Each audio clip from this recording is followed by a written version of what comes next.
नमस्कार, मी Bageshri Parnerkar. Top news मराठीच्या 9च्या बातम्यांमध्ये मी सगळ्यांचं स्वागत करते. 24 तास नाही तर फक्त एका तासात आपण देशभरातील दिवसभराच्या महत्त्वाच्या राजकीय, सामाजिक, क्राईम आणि मनोरंजनासह इतर घडामोडींचा वेगवान आढावा घेणार आहोत. आणि आजच्या आपल्या बातम्यांची सुरुवात करूया राजकीय बातम्यांनी. कोल्हापुरातील सभेपूर्वी अजित पवारांनी पुण्यात जोरदार शक्ती प्रदर्शन केल्याचं पाहायला मिळालं. त्यानंतर आता शरद पवार देखील मैदानात उतरणार असून अजित पवारांपाठोपाठ शरद पवार देखील पुण्यात जाहीर सभा घेणार आहेत. राष्ट्रवादीत उभी फूट पडल्यानंतर ज्या ठिकाणी शरद पवार सभा घेत आहेत अगदी त्याच ठिकाणी जात अजित पवारांची देखील उत्तर सभा होत असल्याचं पाहायला मिळतंय. मात्र आता अजित पवारांच्या रोड शो नंतर शरद पवार देखील ॲक्शन मोडवर आले असून पुण्यात मोठ्या शक्ती प्रदर्शनानंतर 27 ऑक्टोबर रोजी गणेश कला क्रीडा रंगमंचात शरद पवार यांची जाहीर सभा होणार असल्याची माहिती मिळते.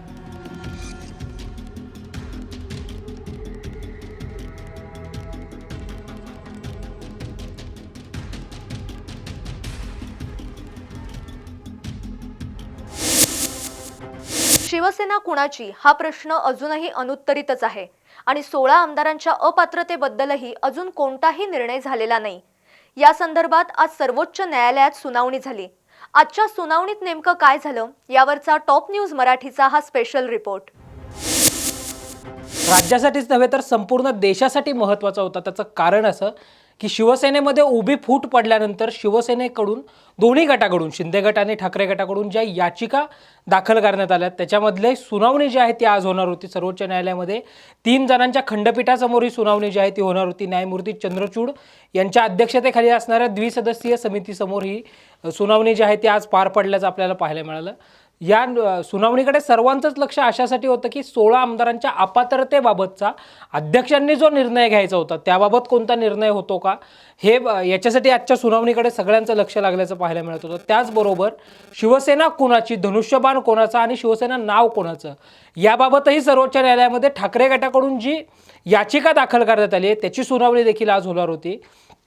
या सगळ्या मागचा घटनाक्रम जर आपण पाहिला तर 20 जून 2022ला ज्यावेळी विधान परिषदेसाठी 10 जागांसाठी मतदान होत होतं त्याचवेळी शिवसेनेमध्ये मोठी घडामोड घडत असल्याचं आपल्याला पाहायला मिळालं. एकनाथ शिंदेंनी 16 आमदारांसमवेत बंड केला आणि एकनाथ शिंदे थेट सुरतला गेले. सुरतवरून गुवाहाटीमधून गोवा आणि गोव्यातून मुंबईत येत त्यांनी थेट मुख्यमंत्री पदाची शपथ घेतल्याचं आपल्याला पाहायला मिळालं. आणि या सगळ्यानंतर शिवसेना कोणाची, पक्ष कोणाचा या सगळ्यावर दावे प्रतिदावे केले जात असताना केवळ शिवसेनेत बंड केल्यानंतर एकनाथ शिंदे यांनी शिवसेना आमचीच, आम्हीच स्वर्गीय हिंदुहृदय सम्राट बाळासाहेब ठाकरे यांच्या विचारावर चालतोय, बाळासाहेब ठाकरेंचे विचार आम्ही पुढे घेऊन जातोय असं म्हटलं होतं. हा सगळा वाद न्यायालयामध्ये गेला. न्यायालयात गेल्यानंतर न्यायालयाकडून घटनापीठाकडे हे संपूर्ण प्रकरण जे आहे ते सोपवण्यात आलं.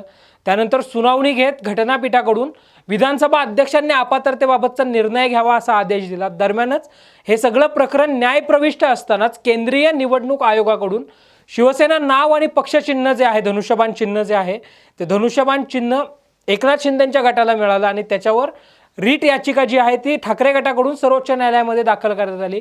त्याची सुनावणी जी आहे ती आज पार पडल्याचं आपल्याला पाहायला मिळालं. आजच्या सुनावणीमध्ये काय झालं या अनुषंगाने जर आपण म्हटलं तर विधानसभा अध्यक्षांनी 1 आठवड्याच्या आतमध्ये निर्णय घ्यावा असं म्हटलंय आणि पक्ष आणि चिन्हाबाबतची सुनावणी जी आहे ती आता 3 आठवड्यानंतर सर्वोच्च न्यायालयामध्ये पार पडणार असल्याचं आपल्याला पाहायला मिळतंय. आजच्या एकंदरीत सुनावणीकडे जर आपण पाहिलं तर दोन्ही गटाकडून युक्तिवाद जो आहे तो झाल्याचं आपल्याला पाहायला मिळालं.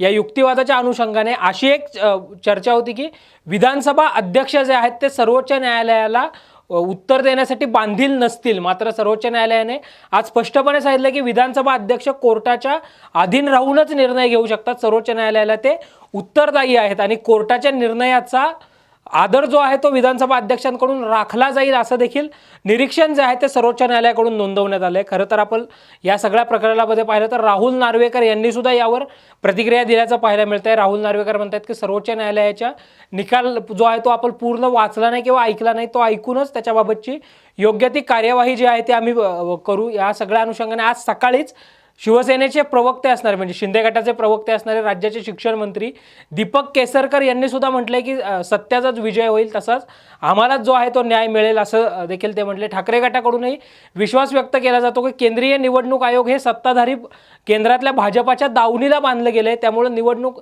आयोगाकडून आम्हाला अपेक्षा नाही तर आम्हाला सर्वोच्च न्यायालयाकडून अपेक्षा, आणि सर्वोच्च न्यायालयाच आम्हाला योग्य तो निर्णय घेईल. आता दोन्ही गटाकडून दावे प्रतिदावे केले जात असताना म्हणजे शिंदे गटही म्हणतो शिवसेना आमचीच, धनुष्यबाण आमचा. ठाकरे गट म्हणतो शिवसेना आमचीच आहे, आमचीच राहणार, धनुष्यबाण चिन्हही आमचंच आहे आणि त्याच चिन्हावर आम्ही आगामी निवडणुका ज्या आहेत त्या देखील लढू. या सगळ्याच्या अनुषंगाने आजची सुनावणी जी आहे ती महत्त्वपूर्ण मानली जात होती. या सगळ्या सुनावणीकडे राज्याचं नव्हे तर देशाचं लक्ष जे आहे ते लागल्याचं आपल्याला पाहायला मिळालं होतं.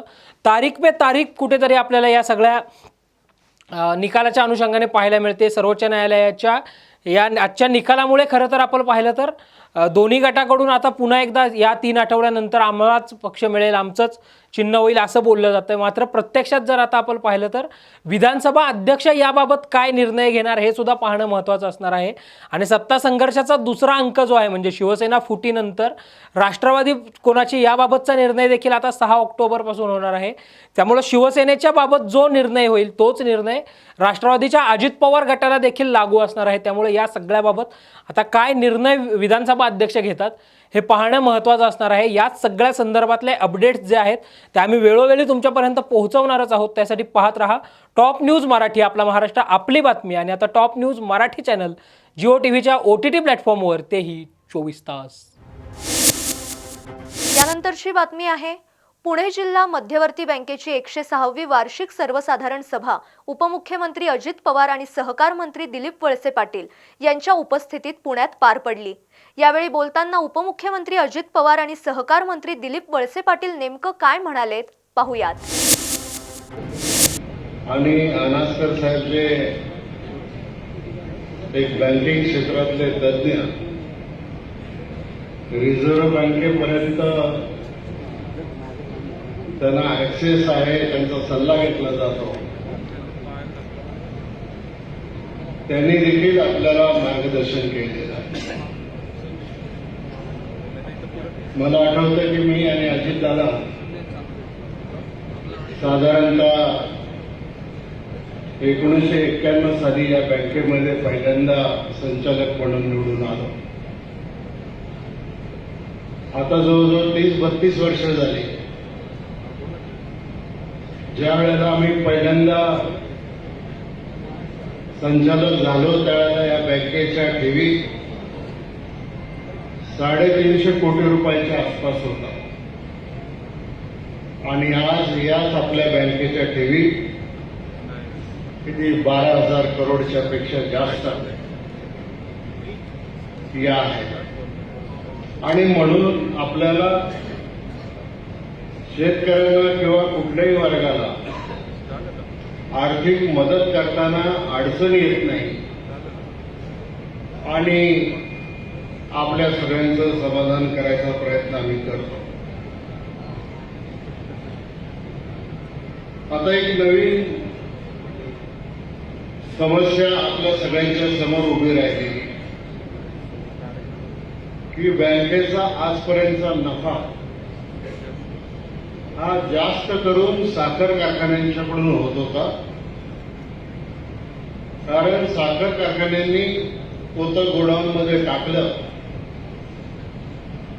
की लगेच त्याला बँकेचं प्लेसची रक्कम मिळायची. पण आता अनेक साखर कारखान्यांनी इथेनॉलचे प्रोजेक्ट लावल्यामुळं तो इथेनॉल गोडाऊनमध्ये जात नाही, तो डायरेक्ट ऑइल कंपनीला जातो. त्यामुळे गोडाऊनमध्ये साठा राहत नाही, बँकेला कर्ज मिळत नाही, ठेवी मिळत नाही आणि त्याचा परिणाम थोडासा बँकेच्या कारभारावर भविष्य काळामध्ये होऊ शकतो. आणि म्हणून त्या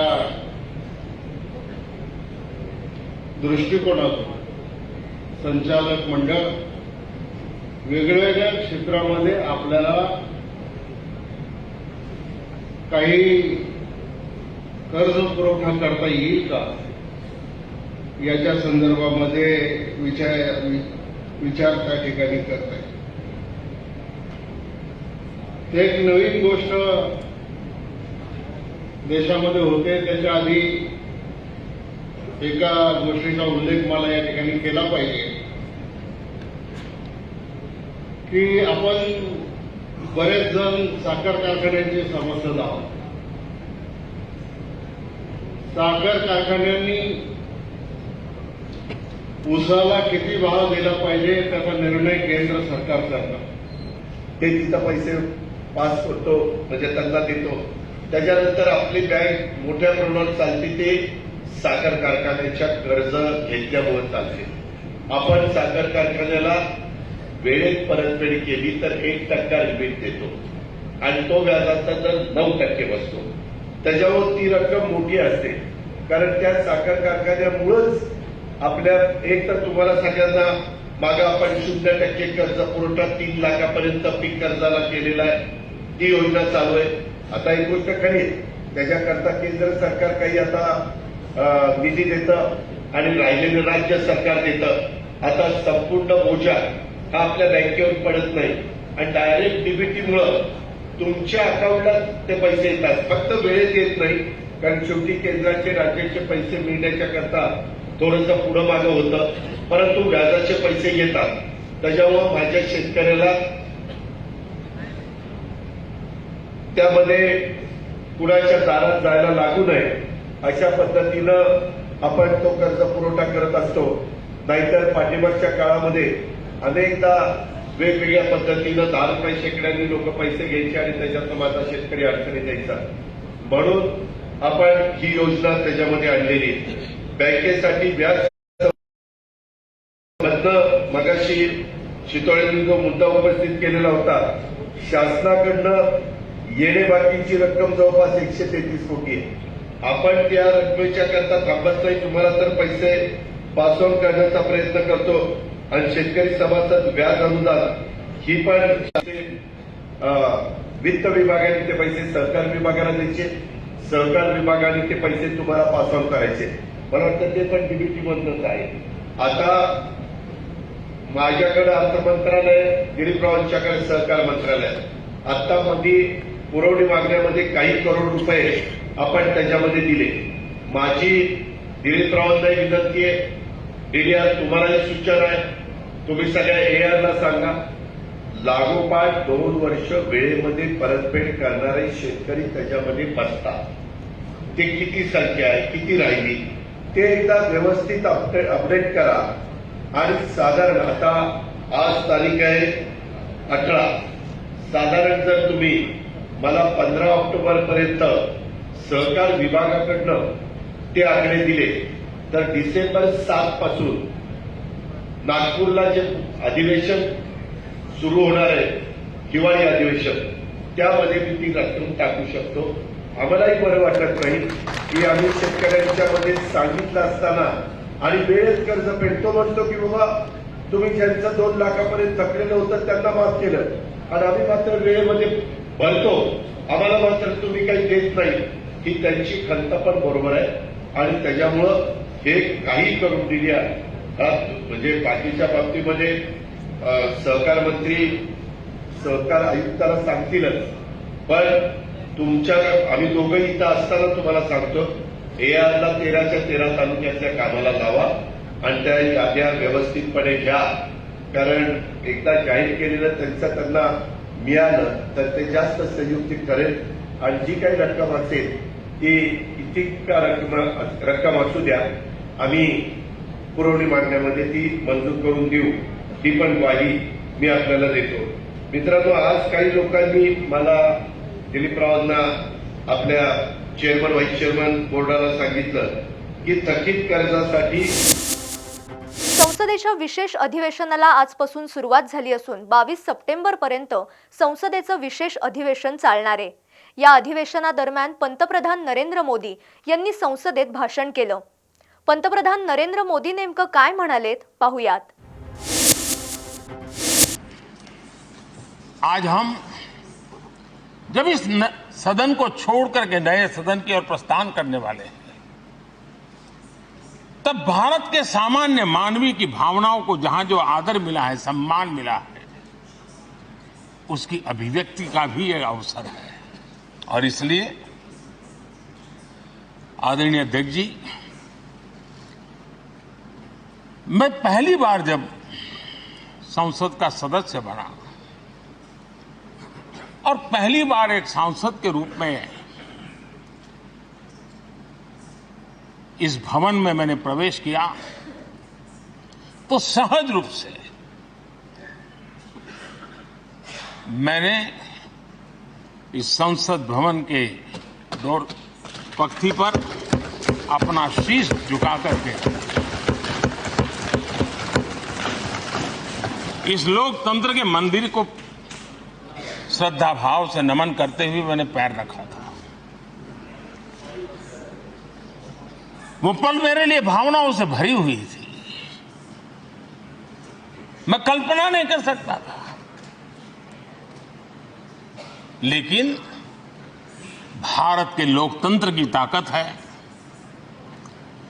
भारत के सामान्य मानवीय की लोकतंत्र के प्रति श्रद्धा का प्रतिबिंब है कि रेलवे प्लेटफॉर्म पर गुजारा करने वाला एक गरीब परिवार का बच्चा पार्लियामेंट पहुंच गया।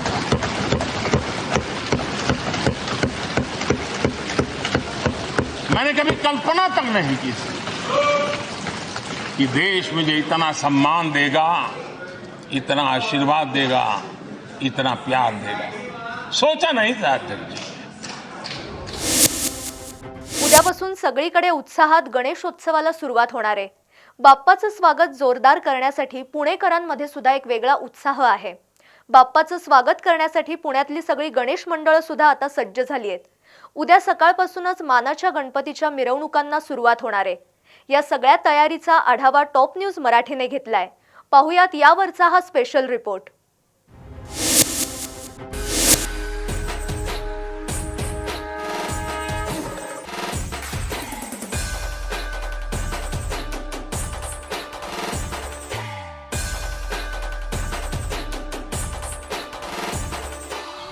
गजानना श्री गणराया आधी वंदू तुझ मोरया। 14 विद्या 64 कलांचा अधिपती स्वामी म्हणजे श्री गणेश आणि उद्यापासून गणेशोत्सवाला सुरुवात होतीये, त्यामुळे सगळीकडे एक उत्साहाचं वातावरण आहे। आत्ता मी पुण्यातला मानाचा पहिला गणपती, पुण्याचं ग्रामदैवत कसबा गणपतीच्या मंदिरात आलेली आहे आणि गणेशोत्सवासाठी कसबा गणपती मंदिर सुद्धा सज्ज आहे, सजलेलं आहे। एक वेगळं रूप आत्ता सगळ्याच मंदिरांना आलेलं आहे। पण आता मानाचा गणपती, पुण्यात मानाचे 5 गणपती आपल्या सगळ्यांनाच माहिती आहे, त्यातला पहिला मानाचा गणपती म्हणजे कसबा गणपती। पण मानाचा गणपती म्हणजे काय किंवा या मंदिराचा नेमका इतिहास काय आहे याबद्दल आपल्या प्रत्येकालाच उत्सुकता आहे आणि तो इतिहासच आता आपण जाणून घेणार आहोत। अगदी छत्रपती शिवाजी महाराजांच्या काळातलं हे मंदिर आहे, त्यामुळे अगदी एक जुना वाडा जसा असतो तसं याचं रूप आहे। त्याच पद्धतीने मंदिर ठेवलं आहे आणि कसबा गणपती गणेशोत्सवाचा मंडळाचं एक वैशिष्ट्य हे आहे की पारंपरिक पद्धतीने हे सगळा उत्सव जो आहे तो साजरा केला जातो। त्यामुळे मानाचा असा हा पहिला गणपती आहे। आता मानाचा पहिला गणपती, त्याचा इतिहास नेमका काय आहे किंवा छत्रपती शिवाजी महाराजांचा आणि या मंदिराचा नेमका काय संबंध आहे याविषयी सगळ्यांच्याच मनात उत्सुकता आहे। आपण वाचलेलं असतं, पण नेमकं काय आहे हेच आपण जाणून घेणार आहोत। आणि आत्ता श्री कसबा गणपती सार्वजनिक गणेश मंडळाचे अध्यक्ष श्रीकांत शेटे सर आपल्यासोबत आहे। आपण त्यांच्याशी बोलणार आहोत, त्यांच्याकडून आपण हा जो इतिहास आहे तो जाणून घेणार आहोत। नमस्कार सर। नमस्कार। मंगलमूर्ती मोरया। गणेशोत्सवामुळे एक वेगळं वातावरण सगळीकडे आहे आणि मानाचा पहिला गणपती पुण्यातला आहे, तर नेमका इतिहास काय? कारण माझ्याही मनात अनेक प्रश्न आहे, दर्शकांच्या मनातही अनेक प्रश्न आहेत, तर काय सांगाल? सर्वप्रथम आपल्या टॉप 10ला जे दर्शक आहेत त्यांना गणेशोत्सवाच्या खूप खूप खूप शुभेच्छा। गणेशोत्सव पारंपरिक करताना आपण समाजाचं भान ठेवून आपल्याला काय सामाजिक उपक्रम करता येईल त्या बाबतीत जर आपण सुरुवात केली तर खूप चांगलं होईल। पुण्याचा ग्रामदैवत असणारा असा श्री कसबा गणपतीच्या मंदिरामध्ये आपण आहोत।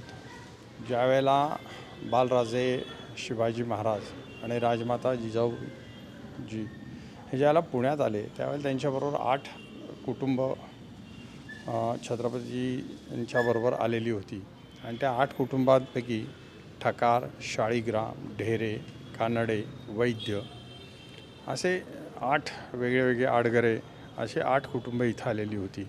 त्यापैकी ठकार कुटुंबियांना इथं हा एक ओढा होता. ह्या ओढ्याच्या तिथं मंदिर होतं. आणखीन ज्या वेळेला पुणे बेचिराख केलं होतं त्यावेळेला त्या मंदिरसुद्धा नेस्तनाबूत केलेलं होतं. ह्या मंदिराची पुनः प्राणप्रतिष्ठापना राजमाता जिजाऊ मातांनी त्या मंदिराची प्राणप्रतिष्ठापना केली आणि ठकार कुटुंबियांपैकी जे होते त्यांच्याकडे ह्या मंदिराची व्यवस्था दिलेली आहे. ती आता 17वी पिढी इथं कार्यरत आहे आणि अत्यंत साधेपणाने सात्विकतेने या मंदिराची सगळी व्यवस्था इथं बघितली जाते. तर हा गणपती हा आधीपासून आहे. त्याची पुन्हा प्राणप्रतिष्ठापना केल्यानंतर तो एका कोनाड्यात, जर रचना बघितली असेल तर कोनाड्यात ठेवलेला गणपती होता. त्यामुळे तो असा थोडा कलंडून ठेवलेला होता. गेले 600 वर्ष त्याला शेंदूर लागून त्याचा तांदळा तयार झालेला आहे. नाहीतर आत असं एक हे कोणीच बघितलेलं नाही आहे. ही छोटीशी गणपतीची मूर्ती आत मात्र नक्की आहे आणि अत्यंत जागृत असणारा असा जयती गजानन, इतिपर्यंत शेवटपर्यंत जय देणारा असा जयती गजानन. आणखीन एक मोठं वैशिष्ट्य आहे, फार कमी ठिकाणी ग्रामदैवत हे गणपती आहे. त्यामुळं पुणे हे विद्येचं माहेरघर का झालं त्याच्या मागचं अचूकता जी आहे ती पुण्याचं ग्रामदैवत आहे. आणि इथं साधारण जे पुणेकर आहेत, पुणेकर आपल्या घरातले कुठलेही समारंभ असतील, कार्य असतील, शुभकार्य असतील किंवा कुठलेही सण समारंभ असतील तर त्यावेळेला मात्र निश्चित इथं येऊन या गणपतीचं दर्शन घेतलं जातं. या गणपतीला आपल्याकडच्या कार्यक्रमासाठी बोलवलं जातं, ही त्याची ख्याती आहे. पुढचा जो सभामंडप आहे हा पेशव्यांनी केलेला आहे आणि अत्यंत सुंदर असा लाकडी सभामंडप हा करूनही जवळजवळ 200-250 वर्ष झालेली आहे.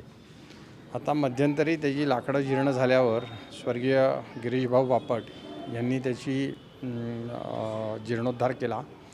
संपूर्ण लाकूड जे खराब झालेलं होतं ते सगळं बदलण्यात आलेलं होतं. अत्यंत जिकिरीचं काम होतं आणि ते लीलया केलं गेलेलं आहे. या इथं परंपरा जी आहे, मोरया गोसावी विरचित जी गणेश उपासना आहे ती उपासना इथं केली जाते आणि आरत्यांची पद्धतही इथली वेगळी आहे. रोजची पदं वेगळी आहेत आणि इथं 4 उत्सव केले जातात. त्यापैकी आत्ताचा जो भाद्रपदी गणेश उत्सव हा आता सुरू आहे आणि त्याचंच इथं वेगळं रोषणाई आहे. बाकीच्या वेळेला इथं रोज कीर्तन भजन हे मात्र नक्की असतं. आम्ही लहान होतो तर शाळेतून आल्यावर घरी दप्तर टाकून अक्षरशः यायचं, कारण त्यावेळेला काही करमणूक काहीच नसायची, पण संस्कार होते. आम्ही कीर्तनाला येऊन बसायचो इथं आणि आदल्या दिवशीच्या निरूपणाचा अभंग जो सांगेल त्याला ते मोठा साखरपुटाणा द्यायचं. तर एका साखरपुटाणींनी आमच्या परिसरातल्या माझ्या वयाच्या आणि त्याच्या आधीच्या वयाच्या सगळ्यांच्यावर अत्यंत उत्तम संस्कार केलेले आहेत. म्हणून आम्ही श्री कसबा गणपती सार्वजनिक गणेशोत्सव मंडळाचं कामसुद्धा त्या परंपरेने, त्या आस्थेने, त्या साधेपणाने आम्ही करत असतो. एक विचारेल की कसबा गणपतीचं म्हणजे गणेशोत्सवातलं एक वैशिष्ट्य आहे की परंपरेनुसार सात्विकता जपून सगळं साजरं केलं जातं. म्हणजे नेमक्या कुठल्या पद्धतीने गणेशोत्सव साजरा होतो, परंपरा काय आहे? काय ज्यावेळेला 131 वर्षापूर्वी गणेशोत्सव सार्वजनिक स्वरूपात साजरा करायला सुरुवात केली, त्याच्या आधी गणेशोत्सव होत होता का? तर निश्चित होत होता. आमच्याकडं आत्ता आमचे सरदार मुजुमदार जे आहेत त्यांचे वंशज आहेत, 350 वर्षापेक्षा जास्ती काळ त्यांच्या घरी गणेशोत्सव होतो आहे. त्यांचा आत्ता माझ्या मते 350पेक्षा जास्ती वर्षाचा आत्ता त्यांच्याकडे उत्सव चालू आहे. हा सार्वजनिक स्वरूपात ज्या वेळेला केला गेला तर त्यावेळेला असं होतं की धर्माच्या छत्रछायेखाली समाजाचं संघटीकरण आणि समाजाचं प्रबोधन. तर प्रबोधन काय होतं त्यावेळेला? तर स्वातंत्र्यासाठी आपल्याला समाज एक जागृती हवी होती. तर त्याचं अत्यंत चपखल काम या गणेशोत्सवाने केलं. आपल्याकडं जाती धर्म आहेत, त्या ज्या व्यवस्था होत्या पूर्वीच्या काळी त्याच्यात बदल करून सगळ्या जाती आणि सगळा समाज हा रस्त्यावर उतरून त्यांनी गणपतीची आराधना आणि उपासना सुरू केली. त्यावेळेला मेळे होत असायचे. मेळ्यांमध्ये इंग्रजांना कळणार नाही अशी देशभक्तीची गाणी म्हणली जायची नंतर पूर्ण त्याही वेळेला धार्मिकता म्हणजे काय तर गणेशाक करणं, सहस्रावर्तन करणं, अथर्वशीर्ष पठण करणं, ब्राह्मणस्पती सूक्ताचं पाठण करणं, समाज एकत्र येणं. आणि ज्यावेळेला आता कोविडमध्ये जर आपण बघितलं असेल तर आपण सगळे एकदम हवालदिल झालो होतो, भेदरलेलो होतो. कोणी काढे घेत होतो, कोणी वेगवेगळ्या उपाययोजना करत होतो, कोणी औषधं घेत होतं, लस यायच्या आधी हे सगळं होत होतं. पण नंतर असं झालं की हे सगळं करूनसुद्धा जी भीती ती जात नव्हती. जेव्हा आपण परमेश्वराच्या चरणी लीन होतो त्यावेळेला आपल्या मनाची पण शांती मिळते. आणि अशी असीम शांती आणि शक्ती याचा मिलाप म्हणजे त्यावेळेला स्वातंत्र्यपूर्व काळातला गणेशोत्सव होता. स्वातंत्र्यानंतर काय झालं, गणेशोत्सवात थोडी रोषणाई आली, मग तिथं भक्तिगीत भावगीतं व्हायला लागली. पण प्रबोधन हे होतंच होतं. पारंपरिकता म्हणजे काय तर जुनं ते सोनं आपल्याकडं म्हणलं जातं. गणपतीची मिरवणूक जी आहे आगमनाची असून देत किंवा विसर्जनाची असून देत, पूर्वीच्या काळी पालखीतनं आणलं जायचं. ती परंपरा श्री कसबा गणपती सार्वजनिक गणेशोत्सव मंडळ आणखी ग्रामदैवता श्री तांबडी जोगेश्वरी मंडळ हे आजही राखून आहेत. त्याचं कारण सांगतो. पालखीतनं गणपती आणणं म्हणजे काय तो सन्मान होता. पालखी हा एक सन्मान होता त्यावेळेला. आणि आत्तासुद्धा भक्त भाविक ती खांद्यावर घेऊन येत असतात पालखी. आधी लाकडी होती, आता चांदीची केलेली आहे आम्ही 83 साली. पण उत्साह कमी झाला नाही. 40-40 वर्ष पालखीला खांदा देणारी लोक मी बघतो आहे की ज्यांचा मंडळ म्हणजे काय आम्ही काय होतं, आम्ही व्यवस्थापन करतो. कुठलं तर भक्त आणि गणपती यांच्यामधला दुवा म्हणून आम्ही काम करतो. हे आमचं मंडळ नाही, हे पुणेकरांचं मंडळ आहे. कारण पुण्याचं ग्रामदैवत आहे. आणि मानाचा पहिला म्हणजे काय, मान काय तर मान हा गणपतीचा मान आहे. प्रत्येक गणपती हा मानाचा आहे. जसं आपण म्हणतो स्वातंत्र्यवीर म्हणल्यावर सावरकरजी येतात, लोकमान्य म्हणल्यावर टिळक येतात, महात्मा म्हणल्यावर ज्योतिबा फुले येतात, महात्मा गांधी येतात. तसं मानाचे म्हणल्यावर मग हे प्रथम आणि असे क्रम दिले गेलेले आहेत. कारण कोणीतरी सुरुवात करणार आणि कोणीतरी सांगता करणार हे त्याच्यामागचा उद्देश असतो. आणि आपली जी धार्मिक व्यवस्था आहे तर आपल्या प्रत्येक वाड्या वस्त्या गावं शहरं याच्यामध्ये ग्रामदैवताला एक मान दिलेला आहे, एक सन्मान दिलेला आहे. मान म्हणजे काय तो रिस्पेक्ट आहे, आदर आहे. मान या शब्दाचा अर्थ आदर आहे. त्या आदरार्थीर्थ आपण हे पाळलं जातं. इथं भजन पूजन कीर्तन हे तर होतच असतं. पण समाज प्रबोधनासाठी जी गरज आहे की खरा जो गाभा आहे गणेशोत्सवाचा तो इथं आपण पाळला गेलेला आहे. पूर्वी काय व्हायचं, मिरवणूक सुरू झाली की गुलाल असत्यावर सत्याचं प्रतीक किंवा सृष्टांच्या विजयाचं प्रतीक, असुरांचा नाशचं प्रतीक म्हणून गुलाल उधळला जातो. पण जवळजवळ 42 वर्षापूर्वी श्री कसबा गणपती सार्वजनिक गणेशोत्सव मंडळाने गुलाल वापर हा बंद केला. आम्ही लहान होतो, आम्हाला कळायचं नाही. आम्हाला फार वाईट वाटलं की अरे सगळेच गुलाल वापरतात, आपण का नाही वापरत. पण त्यावेळेला अष्टगंधाचा टिळा सुरू केला आम्ही. आणि त्या टिळ्यामुळं काय झालं तर मिरवणुकीतली शोभा वाढली. आपण सगळे जे आपले वस्त्र परिधान करतो आहे त्याच्यात बदल झाला. आणखीन प्रदूषण मुक्त जसा उत्सव होईल तो बघितला. आत्तापर्यंत आमच्या इथं कधीही चित्रपट संगीत लावलं नाही. 2015 साली ज्याला भीषण दुष्काळ महाराष्ट्रात होता त्यावेळेस श्री कसबा गणपती सार्वजनिक गणेशोत्सव मंडळाने एक आवाहन केलं होतं पुणेकरांना की आपण यावर्षी गणपतीचं विसर्जन नदीमध्ये न करता स्वच्छ पाण्याच्या हौदामध्ये करू. आणि आपण तशा पद्धतीने ते स्वच्छ पाण्याच्या हौदात आपण तर केलंच, पण पुणेकरांनी प्रचंड त्याचा प्रतिसाद दिला. आणि आता ते फक्त पुण्यापर्यंत मर्यादित न राहता पूर्ण भारतभर पसरलं गेलेलं आहे की इथून पुढं प्रदूषण होऊ नये याच्यासाठी जे जे काही उपाययोजना करता येतील त्यातली ही एक महत्त्वाची उपाययोजना आहे की ज्या उपाययोजनेने आपण आपली नदी स्वच्छ ठेवू शकतो. समाज जागृतीचा संदेश हा प्रत्येक गणेशोत्सवामध्ये कुठल्या ना कुठल्या तरी स्वरूपात, मग अगदी कचऱ्याचं वर्गीकरणाचा जो विषय होता 12 वर्षापूर्वी आपण तो केला. अदर पुनावाला फाउंडेशननी त्याला पुण्यात पहिल्यांदाच कचरा वेचणाऱ्या गाड्या आणल्या होत्या. त्या पालखीबरोबर आपण ठेवल्या होत्या कारण पुणेकरांना कळावं म्हणून. कारण प्रबोधन की ओला कचरा सुका कचऱ्याचं वर्गीकरण कसं करायचं ह्याच्यातही आपण लक्ष दिलेलं होतं. असे असंख्य विषय आहेत. आता आपण 2 वर्षापूर्वी ई कचरा जो आहे त्याचं संकलन केलेलं होतं. पाण्याच्या बाबतीत आपण जागृती करतो आहोत. आपण गाव दत्तक योजना केलेली आहे. परंपरा एकच आहे, समाजाचं एकत्रीकरण होऊन प्रबोधन व्हावं. कारण स्वातंत्र्य मिळालं, पण आपण आता सगळे अवलंबून आहोत शासन आणि प्रशासनावर. तर शासन आणि प्रशासन कोण होत? तर आपणच आहोत. आपलीच लोक आहे, आपण निवडून दिलेले प्रतिनिधी आहेत.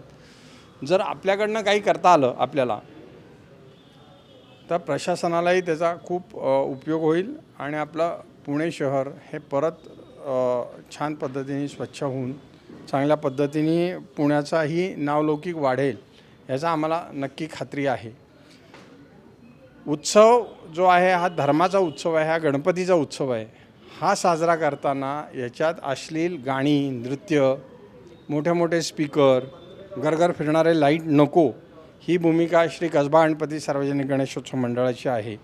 आणि या भूमिकेला नागरिकांचा आणि इतर मंडळांचा खूप वाढता प्रतिसाद आहे. अशा पद्धतीने आपण गणेशोत्सव साजरा करतो आहे आणि यावर्षी आपण सर्वजण श्री कसबा गणपतीच्या नक्की दर्शनाला यावं. मंगलमूर्ती मोरया. मंगलमूर्ती मोरया. खूप खूप धन्यवाद. खरंच परंपरा जपणारा असा हा कसबा गणपती मंडळाचा गणेशोत्सव आहे. जाता जाता एवढंच म्हणावं असं वाटतं, गुणगान तुझे ओठांवर राहू दे, चरणी तुझ्या हे जीवन वाहू दे. असा हा आपला लाडका गणपती बाप्पा उद्या सगळ्यांच्या घराघरात विराजमान होणार आहे आणि ही सगळी माहिती आम्ही तुमच्यापर्यंत पोचवत राहणारच आहोत. ते सत्यजित सरोदेसह बागेश्री पारनेरकर, टॉप न्यूज मराठी, पुणे.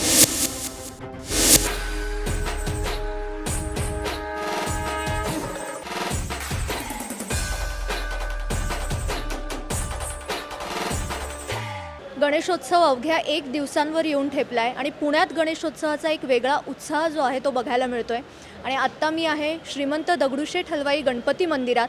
या मंदिराच्या देखाव्याचं एक वैशिष्ट्य आहे, वेगवेगळ्या मंदिरांचा देखावा जो आहे तो दरवर्षी साकारण्यात येत असतो आणि यंदा प्रभू श्रीरामचंद्रांचं अयोध्येतलं जे मंदिर आहे त्या मंदिराची प्रतिकृती इथे साकारण्यात येणार आहे. त्यामुळे यावर्षी दरवर्षीपेक्षा जास्त गर्दी या ठिकाणी असणार आहे. आणि देखावा जर बघितला तर अतिशय बारीक नक्षीकाम, वानरसेना, त्याचबरोबर रामायणातले वेगवेगळे जे प्रसंग आहेत ते सुद्धा इथे साकारण्यात आलेले आहे. आणि कायमच गणेशोत्सव म्हटलं की दगडूशेठ गणपती मंदिराचं नाव हे येतं आणि उद्यापासून गणेशोत्सवाला सुरुवात होतीये. काय तयारी आहे याविषयी आपण बोलणार आहोत आणि माझ्यासोबत आहेत या मंडळाचे, या ट्रस्टचे कोषाध्यक्ष महेश सूर्यवंशी सर. नमस्कार सर. सर्वप्रथम उद्यापासून गणेशोत्सव सुरू होतोय, तर तुम्हाला शुभेच्छा. आणि गणेशोत्सवाच्या आपल्या माध्यमातून सर्वांना हार्दिक हार्दिक शुभेच्छा. आणि काय तयारी आहे? कारण राम मंदिर साकारलंय, मला वाटतं अनेक महिन्यापासून तयारी सुरू होती, तर काय वाटतंय आणि काय भावना आहे? उद्यापासून गणेश चतुर्थी, गणेशोत्सवाचा आरंभ होतोय आणि श्रीमंत दगडूशेठ हलवाई गणपती ट्रस्टच्या माध्यमातून गणेशोत्सवाची तयारी ही अंतिम टप्प्यात आलेली आहे. आपण यंदाच्या वर्षी प्रभू श्रीराम मंदिराचं जे अयोध्येमध्ये निर्मिती होती त्याची प्रतिकृती आपण यावर्षी बनवलेली आहे. कारण जानेवारी महिन्यामध्ये त्याचं लोकार्पण आहे. भारताच्या धार्मिक सांस्कृतिक अस्मितेचं प्रतीक असलेलं ते मंदिर आहे आणि त्याची एक झलक त्यापूर्वी इथल्या स्थानिक नागरिकांना पाहता यावी या उद्देशाने आपण ह्या मंदिराची रचना केलेली आहे. आणि उद्या बरोबर सकाळी 8 वाजता बाप्पांची आरती मंदिरामध्ये संपन्न होईल आणि त्यानंतर बाप्पांच्या आगमन मिरवणुकीसाठी आकर्षक फुलांनी सजवलेला एक हनुमान रथ केला आहे. त्यातनं बाप्पांच्या मिरवणुकीला सुरुवात होईल आणि मिरवणूक ही तासाभरामध्ये उत्सव मंडपापर्यंत पोहोचेल आणि बरोबर 10 वाजता सरसंघचालक आदरणीय डॉक्टर मोहनजी भागवत यांच्या शुभ हस्ते श्रींची प्रतिष्ठापना ही संपन्न होईल. 11:15 वाजता हा सोहळा संपन्न होईल आणि 12 वाजता बरोबर सगळ्या गणेश भक्तांना बाप्पांचं दर्शन हे खुलं केलं जाईल आणि गणेशोत्सवाला आरंभ होईल.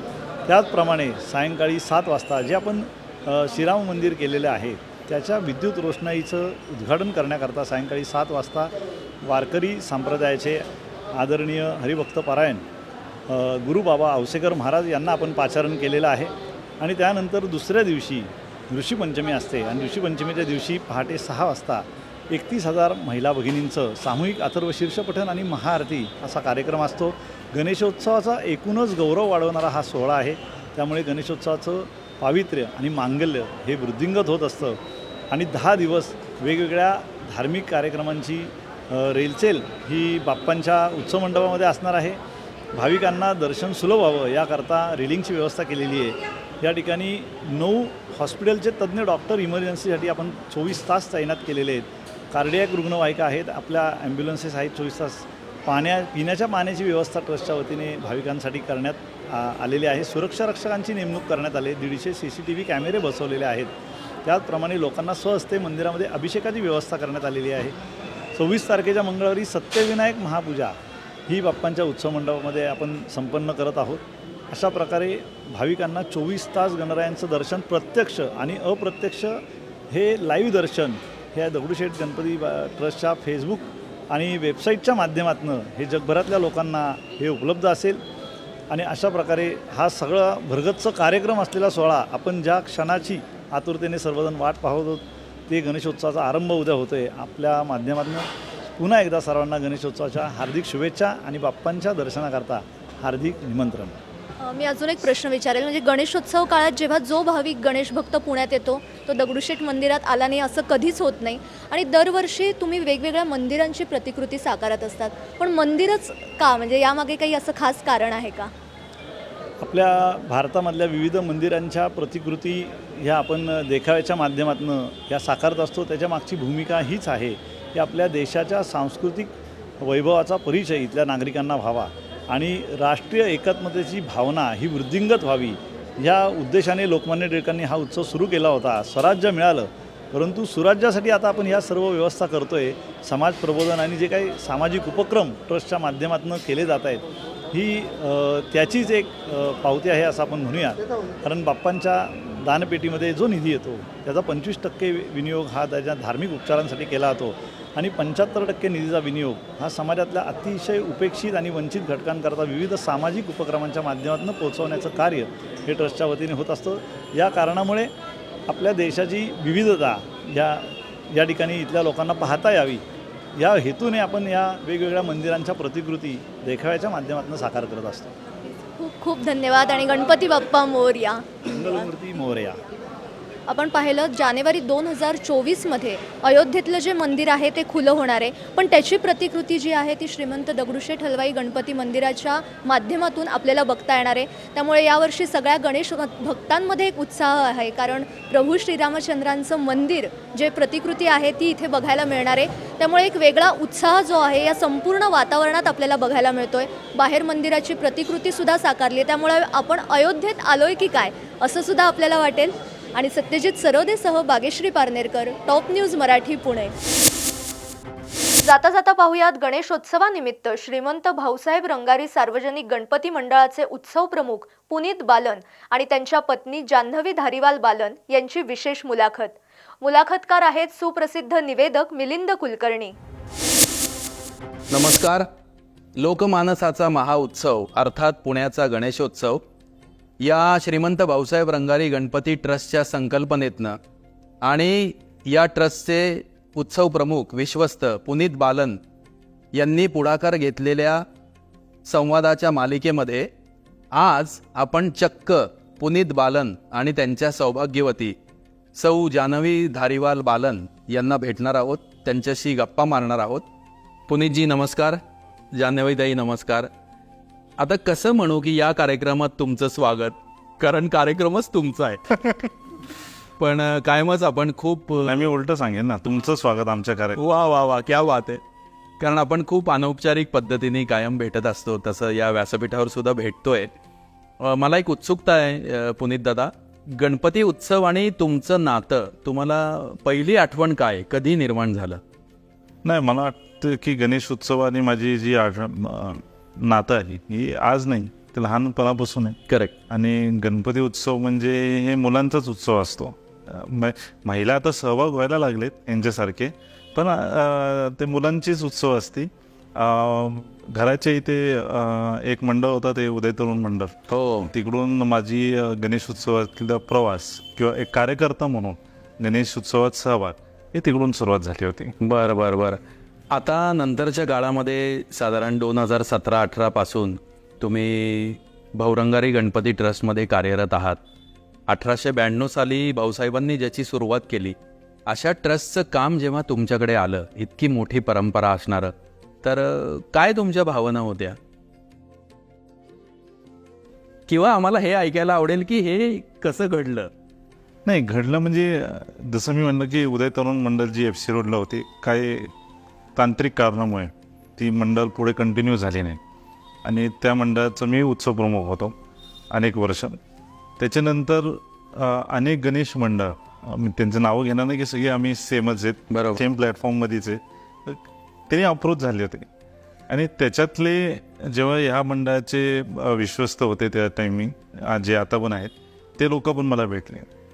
भाऊरंगरीची परंपरा जी आहे, ऐतिहासिक परंपरा, ती वारसा खूप मोठा आहे. बरोबर. आणि मला वाटलं ती कुठे ही वारसा कसं आपण अजून लोकांपर्यंत, म्हणजे लोकल टू ग्लोबल, हे श्रीमंत भाऊसाहेब रंगारीला कसं आपण प्रोजेक्ट करू शकतो, म्हणून मी उत्सव प्रमुख म्हणून 2018ला ही कार्य सांभाळायला लागलो.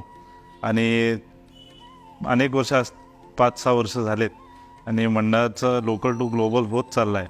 आणि त्याच्यानी पण आणि लेगेसी आहे, कारण 1892ला हिंदुस्थानातला पहिला सार्वजनिक गणपती आणि गणेश उत्सवाची सुरुवात करेक्ट ही श्रीमंत भाऊसाहेबांनी केली. म्हणजे अधिक संपादक जे म्हणतो आपण ते भाऊसाहेब होते आणि अधिक प्रसारक जे होते ते लोकमान्य होते. वा वा. कारण लोकमान्य टिळक हे सेलिब्रिटी फेस होते. बरोबर आहे. आणि जेव्हा भाऊसाहेबांनी गणेश उत्सव सुरुवात केली, ती याच्यासाठी केली कारण जेव्हा लोकांना एकत्र जमा एका जागी नाही, त्यांना अलाउड नव्हतं. ब्रिटिश रूल होती, क्वीन्स प्रोक्लेमेशन होती तेव्हा, आणि क्वीन्सच्या प्रोक्लेमेशनमध्ये हीच होती की धर्म अंतर्गत हे लोक इंटरफिअरन्स करणार नाही. करेक्ट. तर दिस वॉज दी ओनली माध्यम होती ही, आणि सार्वजनिक म्हणजे सगळेच एकत्र येतील. आणि ह्याच्यातून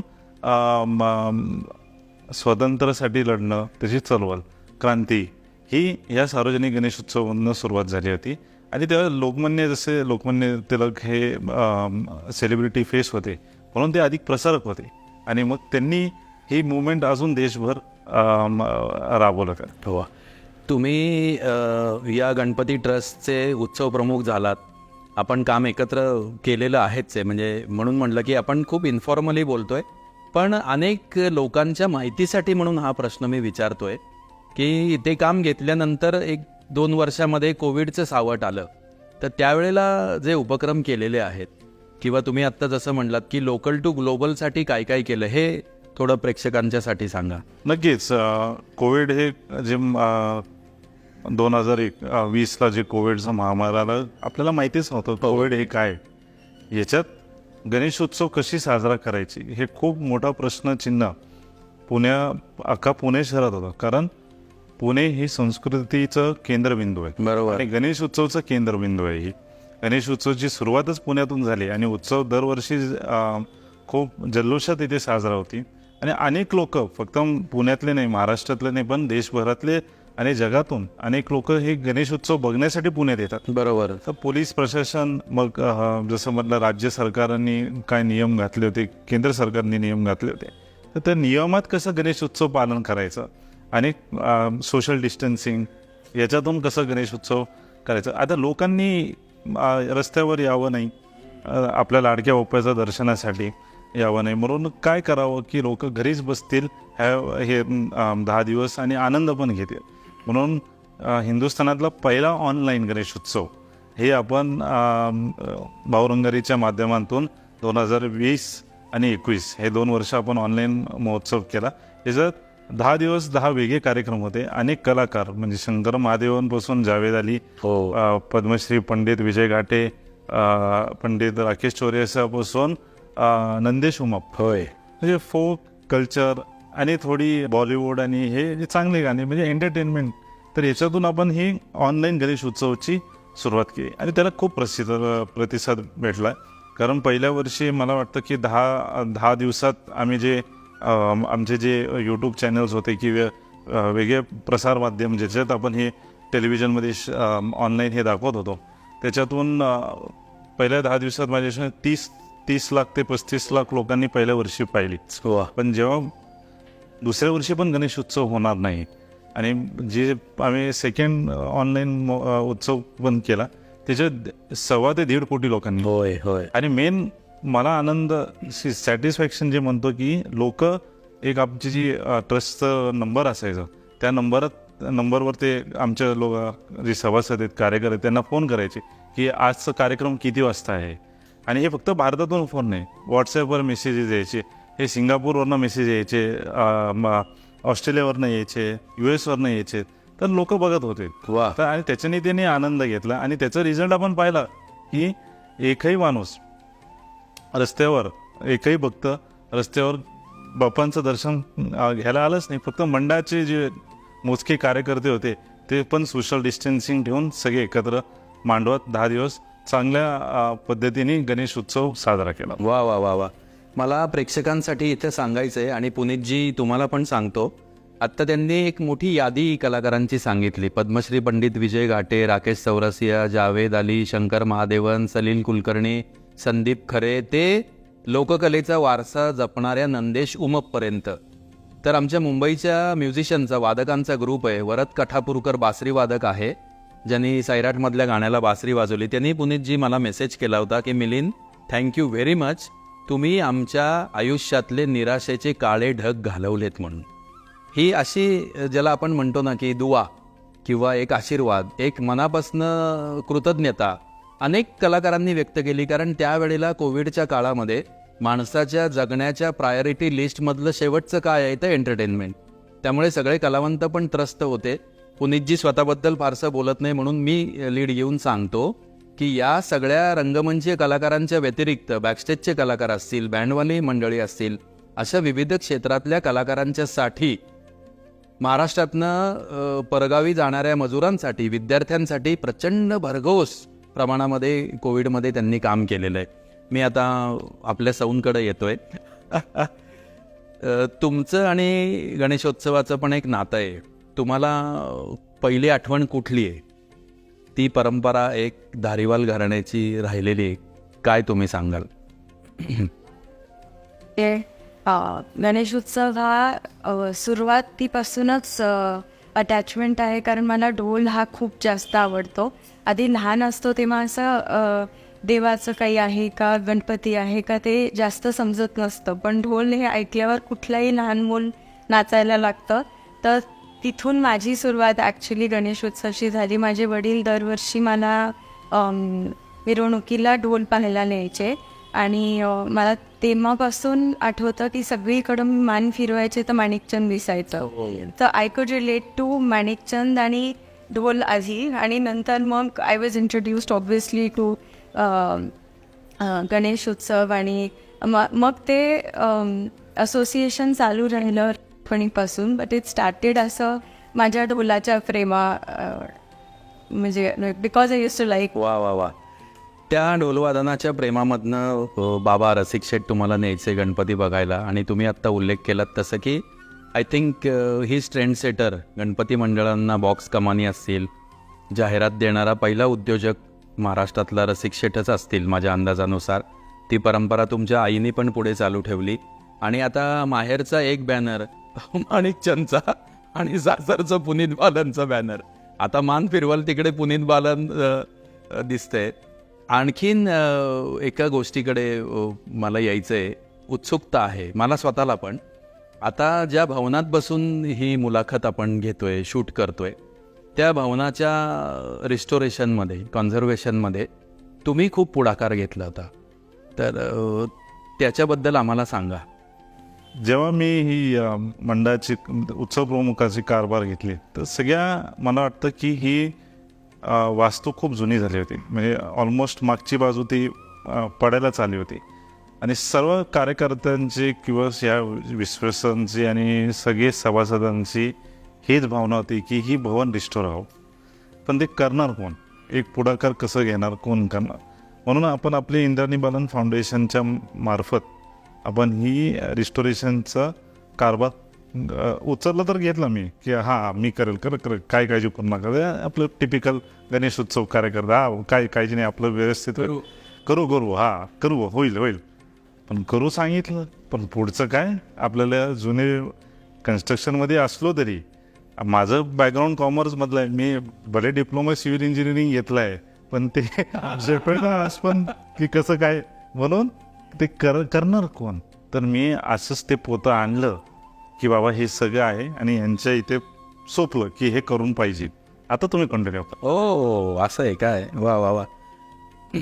तुमच्याकडनं आम्हाला ऐकायला आवडेल, कारण त्या सगळ्या टीमला पण आम्ही भेटलो आहे, त्यांचं पण आम्ही इंटरव्ह्यू घेतलेला आहे. तर तुमचं नाव खूप वेळा त्यांनी घेतलं की किती परफेक्शनिस्ट तुम्ही आहात, किती कीन इंटरेस्टने तुम्ही ह्या रेस्टोरेशनच्या कामामध्ये इन्व्हॉल्व होतात स्वतः.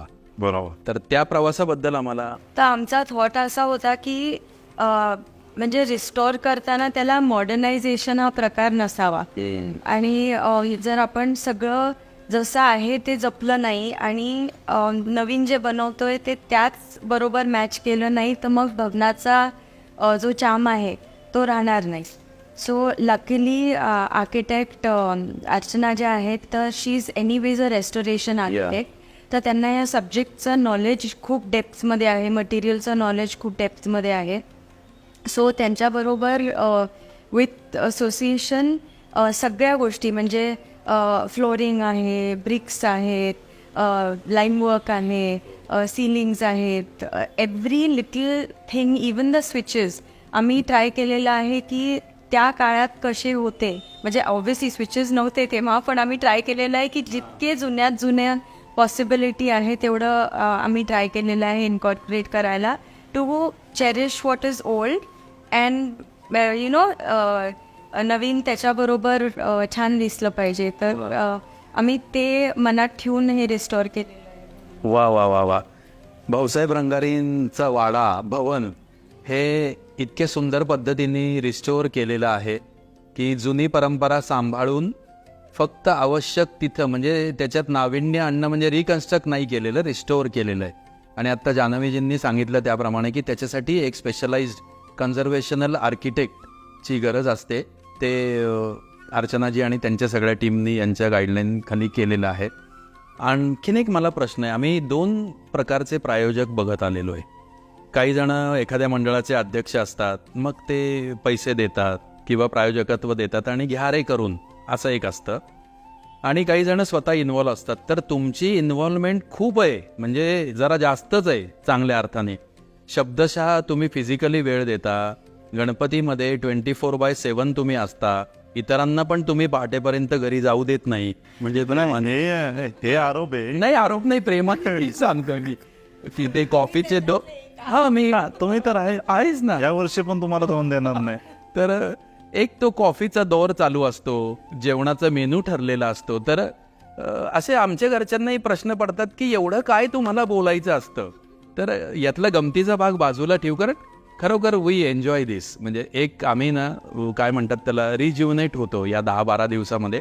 पण तुमचे इतर सगळे व्यवसायाच्या वेळापत्रकामध्ये हे वेळ तुम्ही कशी मॅनेज करता, ते काही हॅम्पर होत नाही? नाही, ते हॅम्पर होत नाही, कारण हे बघा, गणेश उत्सव ही 10 दिवसाची असते, पण त्याची प्लॅनिंग माझ्या हिशोबाने कमीत कमी 2-3 महिने अगोदर सुरू होतं. हो.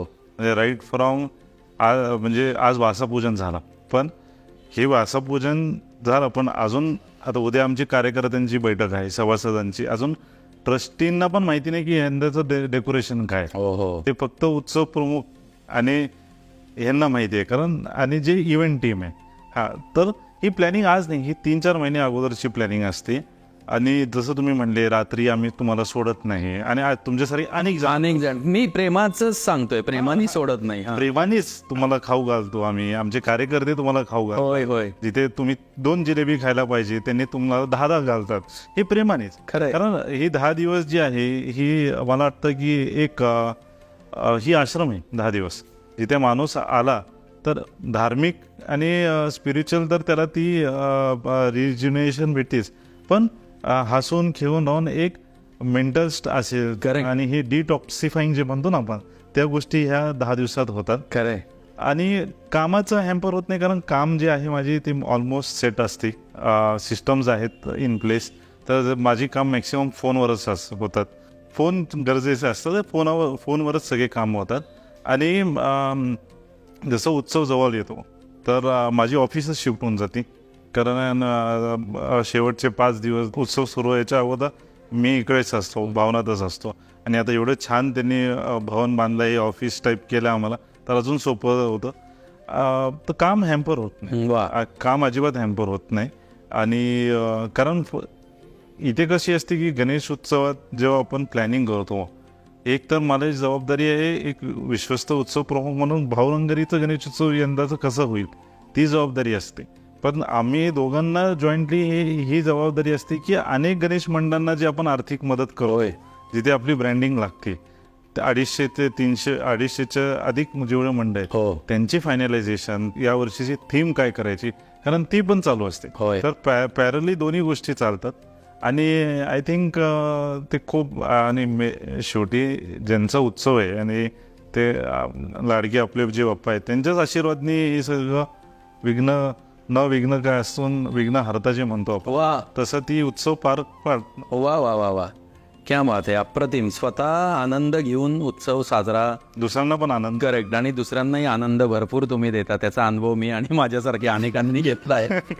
मला एक शेवटचा प्रश्न आहे, उत्सुकता आहे की आता local to global Bhausaheb Rangari Ganpati ट्रस्टचं नाव नेताना आगामी काळामध्ये तुमचं काय काय प्लॅनिंग आहे? जसं भवनाचं रिस्टोरेशन केलं आहे, या भाऊसाहेबांच्या 132 वर्षापूर्वीच्या रथाची सुंदर प्रतिकृती आहे, त्याचंही तुम्ही रिस्टोरेशन केलं आहे, तसं काय आहे प्लॅनिंग? नाही, आता दोन गोष्टी आहेत की पहिल्यांदा मागच्या वर्षी एक अनाऊन्समेंट श्रीमंत भाऊसाहेब रंगारी गणपती आणि अनेक मानाचे 5 मंडळांनी केली होती. ती होती की यंदाचा गणेश उत्सव, गणपती उत्सव काश्मीरमध्ये पण साजरा होईल 1.5 दिवसाची. तर त्या पार्श्वभूमीवर जी तिकडची जी ट्रस्ट आहे, खीर भवानी मंदिर आहे, ती साजरा करणार आहे. पण जी आपली ग्रामदेवता आहे कसबा आणि हिंदुस्थानातला पहिला गणपती जे आहे आणि अनेक जे मानाचे गणपतींची मूर्ती जी आहे, प्रतिकृती जी मूर्ती, ती इकडून आपण पाठवणार आहे. तर 1.5 दिवसाचा गणेश उत्सव तिकडे पण यंदाच्या वर्षी साजरा होईल. तर पुढे जाऊन आता यांच्यावर अजून एक जबाबदारी मी ते करणार आहे की पुढच्या गणेश उत्सवाच्या आत आम्ही प्रयत्न करणार आहे की एक कायमस्वरूपी बाप्पांचं एक चांगलं भव्य मंदिर ते उभं राहावं, ती करायची आहे. आणि अनेक उपक्रम चालू असतात मंडळात. आपण काही हॉस्पिटल्स आहेत, काही NGO डॉक्टर्स आहेत, त्यांच्यासोबत आपण टायअप करून वर्षभर आरोग्य शिबिर घेतो. यंदाच्या गणेश उत्सवात आपण एक वेगळं कॅम्पेन चालवणार आहे की donate your eyes, I donation. ती एक कॅम्पेन आपण ह्या 10 दिवसात जेवढे इथे स्टॉल असतील, ज्यांना इच्छा असेल स्वतःची आई डोनेशन करायची, ते फॉर्म्स भरतील, रजिस्टर करतील. कार्यकर्त्यांची नोंदणी चालू आहे सध्या, नवीन कार्यकर्ते अजून जुडतील आणि ह्याच्यातून अनेक फ्युचरमध्ये ट्रस्टच्या तर्फे अनेक उपक्रम करू. एक महत्त्वाचं जी आपण करतो की दरवर्षी जी आम्ही अनाऊन्स केली ती आजही कंटिन्यू झाली. 100 विद्यार्थ्यांचं एज्युकेशनचे जी पूर्ण आहे ती आपल्या ट्रस्टकडनं दरवर्षी होती. तर ते नंबर ॲड होत जातात. 100च्या ते दरवर्षी आपण 100 करतो. तर मागच्या 5 वर्षात 500 मुलं झालेतच. तर 500 मुलांचं जे एज्युकेशन आहे ते आपल्या ट्रस्टच्या मार्फत होतं, कारण तेच युवा पिढी उद्या ह्या देशाची भविष्य आहे. आणि तुम्ही मला मेन विचारलं तर मेन एकच आहे की आम्ही प्रयत्न सगळेच करू की पुढचे जी गणेश उत्सव आहे 2024चे, त्याच्या अगोदर एक छान मंदिर उभं करण्याचा प्रयत्न या ट्रस्ट करणं होईल. वा वा वा, क्या बात आहे. 132 वर्षांपूर्वी आदरणीय भाऊसाहेब रंगारींनी हिंदुस्थानातल्या पहिल्या सार्वजनिक गणपतीची प्रतिष्ठापना केली, स्वतः बनवलेल्या मूर्तीपासून. काळ पुढे जात असतो, उत्सव अनेकांना घडवत असतो, कसे कसे कोण कनेक्ट होतात, अनुबंधित होतात. याचं उत्तम उदाहरण म्हणजे मराठी मातृभाषा नसलेले पण पुण्यात लहानाचे मोठे झालेले. ते म्हणतात उत्सव चांगली झाली, व्याकरणातली चुका काढायची काही गरज नाहीये, कारण व्याकरण कदाचित चुकत असेल पण अंतःकरण या माणसाचं गणपती बाप्पाच्या बद्दल फार भारी आहे. त्यामुळे असे एक दाम्पत्य या भाऊसाहेब रंगारी गणपती ट्रस्टमध्ये इन्व्हॉल्व आहे आणि त्यांच्याबरोबर सगळे विश्वस्त आहेत. त्यामुळे हा उत्सव फक्त भाऊसाहेब रंगारी गणपती ट्रस्टचाच नाही, तर भाऊसाहेबांनी, लोकमान्य टिळकांनी, सगळ्या समाजधुरीणांनी जे स्वप्न बघितलं होतं काळानुसार बदलत जाईल, पण त्याचं मूळ पावित्र्य असेल, प्रबोधन असेल, समाजसेवा असेल, हे घटक या उत्सवात हातात हात घालूनच पुढे जातील. पुनीतजी, जान्हवीताई. नाही, धन्यवाद. आणि मिलिंदराव, तुम्ही खरोखर पुणेकर आहे. जाता जाता तुम्ही बरोबर आम्हाला तोंडा मारून गेले. मी कौतुक केलं राहो, मी कौतुक केलंय. नाही, आता तुम्ही माझ्या बाजूनी यायला पाहिजे. काय म्हणजे त्याच्याबद्दल मी मनापासून आपला आभार मानतो. वा वा, पण खूप खूप मजा आली. अतिशय दिलखुलास बोललात तुम्ही. क्या बात आहे. Yes, thank you. थँक्यू. बाप्पा. आजच्या 9च्या बातम्यांमध्ये इथेच थांबण्याची वेळ झाली आहे. दररोज रात्री 9 वाजता देशभरातील विविध घडामोडींचा वेगवान आढावा पहा फक्त टॉप न्यूज मराठीवर.